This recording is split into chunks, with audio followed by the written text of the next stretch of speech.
Bismillahirrahmanirrahim. Assalamualaikum warahmatullahi wabarakatuh. Nama saya Nur Aliatul Latifah dari Prodi Sejarah Kebudayaan Islam. Baik, dalam video ini saya akan memaparkan sedikit materi yang berjudul Dakwah Nabi di Mekah. Yang mana materi ini merupakan tugas UAS saya dalam mata kuliah Sirah Nabawiyah yang diampu oleh Bapak Dian Prayoga. Sebagai seorang muslim, tentunya kita telah mengetahui bahwa wahyu yang pertama turun ialah surat Al-Alaq ayat 1-5. Disebutkan bahwa pada saat wahyu pertama ini turun, maka pada saat itulah beliau diangkat menjadi nabi. Namun pada saat wahyu pertama ini turun, beliau belum memulai berdakwah. Barulah pada saat wahyu kedua turun, beliau memulai dakwah sekaligus beliau diangkat menjadi rasul. Tetapi beliau berdakwah tidak secara terang-terangan namun secara sembunyi-sembunyi. Perlu kita ketahui, berdakwah secara sembunyi-sembunyi ini bukan karena apa yang disampaikan Nabi ini sebuah kebohongan, tetapi pada saat itu Nabi membawa sesuatu yang berseberangan dengan keyakinan kaumnya, membawa sesuatu yang bertentangan dengan tradisi kaumnya, yang tentunya hal ini apabila kaum tersebut mengetahui akan memicu kemarahan kaum masyarakat di Mekah pada saat itu. Beliau tidak menyampaikan agama ini kecuali kepada orang yang beliau percaya bahwa orang itu insya Allah akan menganut agama Islam. Dan atas izin Allah, hampir semua yang didekati oleh beliau dalam penyampaian agama ini masuk Islam. Beliau berdakwah kepada istrinya, sepupunya yaitu Ali bin Abi Thalib, kepada sahabatnya yaitu Abu Bakar As-Siddiq, kepada Zaid bin Haris, dan lain-lain.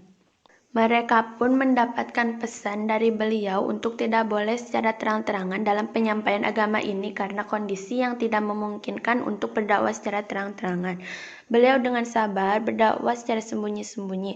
Ketika sembunyi-sembunyi, tentu saja tidak ada pertentangan dari kaum kafir karena mereka tidak tahu, walaupun mereka mulai ada suara-suara yang menyebutkan bahwasannya Nabi Muhammad ini sebagai pendakwah yang mengajak kepada agama selain dari tradisi di sana gitu.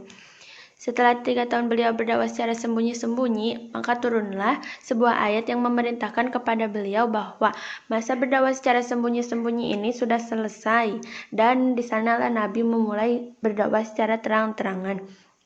Atas firman Allah Subhanahu wa Ta'ala, Nabi kemudian berdakwah kepada kerabat terdekatnya secara terang-terangan dengan mengumpulkan kerabat-kerabatnya yang kira-kira berjumlah 40 orang. Dalam perkumpulan itu, pada awalnya Nabi Muhammad SAW tentu saja memberikan mereka hidangan berupa makan dan minum. Setelah semuanya selesai, barulah beliau menyampaikan perintah Allah. Seketika itu juga paman Rasul, Abu Lahab, yang saat itu menghadiri perkumpulan pun murka dengan adanya perkumpulan tersebut. Yang ternyata perkumpulan itu tidak semata-mata hanya perkumpulan keluarga, tapi juga diadakan untuk menyebarkan keyakinan lain oleh Nabi Muhammad SAW. Abu Lahab pada saat itu bahkan sampai mendoakan Nabi Muhammad celaka setiap harinya.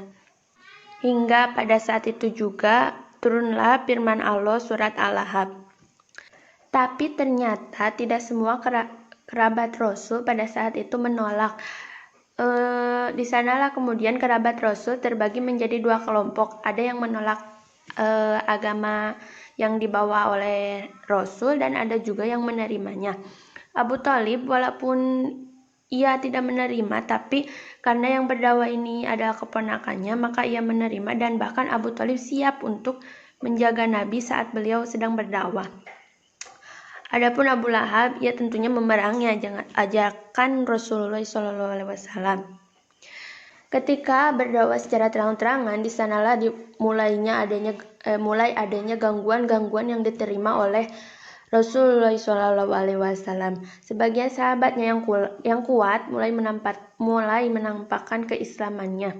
Contohnya Abdullah bin Mas'ud, ia termasuk minas sabiqin al-awwalin.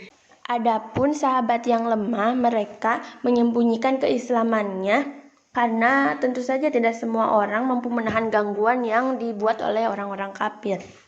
Terkadang ada sebagian orang yang diganggu hingga ia terpaksa meninggalkan agamanya. Nabi Muhammad kemudian membangun tempat pertemuan. Yang tempat pertemuan itu kalau sekarang lebih famous dengan sebutan Islamic Center. Pada masa itu Nabi Muhammad tidak bisa membangun masjid yang kemudian beliau menjadikan rumah Al-Arqam Ibni Abil Arqam ini sebagai Islamic Center, yaitu tempat pertemuan dengan para sahabat yang masuk Islam. Pada masa ini memang telah berdakwah secara terang-terangan, namun beliau membutuhkan tempat mengaji di rumah agar orang-orang tidak tahu dan orang-orang kafir tidak bisa membedakan mana yang kafir dan mana yang Islam. Mengapa Nabi Muhammad ini memilih rumah Al-Arqam Ibni Abil Arqam dan tidak memilih rumah yang lain gitu? Yang pertama, ternyata rumah Al-Arqam ini berada di dekat Bukit Sofa, yang mana Bukit Sofa ini pada saat itu termasuk akses yang ramai oleh orang-orang, dan saat itu juga Bukit Sofa menjadi merupakan tempat syai, sehingga orang-orang tidak tahu kalau ada pertemuan di tempat keramaian. Yang kedua, ternyata Al-Arqam ini dari Bani Mazum yang mana dedengkotnya Nabi Muhammad SAW. Jadi mereka bikin tempat perkumpulan di jantung musuh. Nah, pada saat Nabi Muhammad SAW berdakwah, orang kafir tentu saja menghinanya. Bahkan orang kafir tidak hanya menghinanya, orang kafir masih terus melanjutkan aksinya hingga suatu ketika Nabi Muhammad sedang membaca Al-Quran, sedang mengajari Al-Quran. Orang-orang kafir rame-rame bersuara supaya orang-orang yang sedang mendengarkan lantunan Quran itu tidak dapat mendengarnya. Pada saat berdakwah secara terang-terangan di tahun ketiga ini, saat itu sedang tiba musim haji. Disitulah orang-orang kafir kebingungan. Mereka pun berkumpul untuk menyepakati sifat Nabi Muhammad. Hal itu agar tidak ada perbedaan pendapat, karena ditakutkan akan ada yang bilang bahwa Nabi ini orang gila, penyihir, dukun, penyair.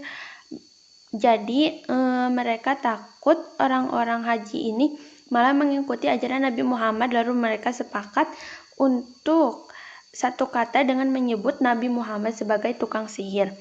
Tiba di tahun keempat, siksaan yang diterima oleh umat muslim ini semakin dahsyat.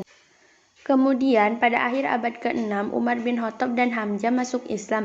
Dengan masuknya Umar dan Hamzah ini membuat Islam serasa besar, karena Umar ini merupakan salah satu tokoh yang saat itu disegani dan dihormati oleh penduduk Mekah. Begitu juga dengan Hamzah.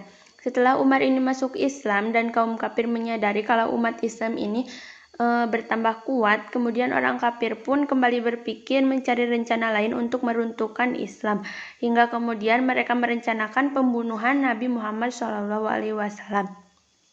Sampailah rencana tersebut kepada Abu Thalib terdengar.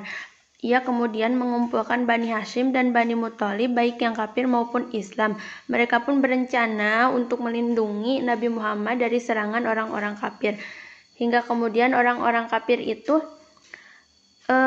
kembali merencanakan dengan memboikot umat Islam hingga kira-kira 3 tahun mereka diboikot oleh orang-orang kafir dengan cara orang kafir itu membeli semua makanan dari pedagang luar kota dengan harga yang tinggi, dan orang-orang muslim pun kehabisan hingga mereka kelaparan.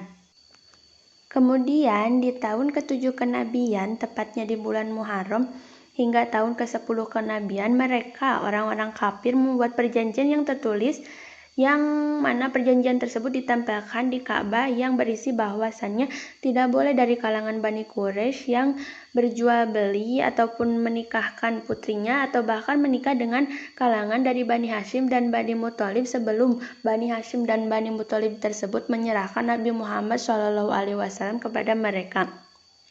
Hingga kemudian perjanjian tersebut dimakan rayap, dan di sanalah bangsa Mekah kembali normal, tidak diboikot lagi oleh orang-orang kafir. Tak lama setelah itu, pamannya Abu Thalib meninggal, yang kemudian disusul oleh Khadijah istrinya. Setelah tahun ke-10 kenabian, beliau kemudian dakwah keluar kota. Kalau sebelumnya beliau hanya berdakwah di dalam kota, kemudian beliau berdakwah keluar kota dengan harapan kota itu akan menerima ajaran Islam, karena Mekah ini sudah tidak menerima ajaran Islam. Sekian materi dari dakwah Nabi Muhammad SAW di Mekah dari saya. Semoga bermanfaat. Wassalamualaikum warahmatullahi wabarakatuh.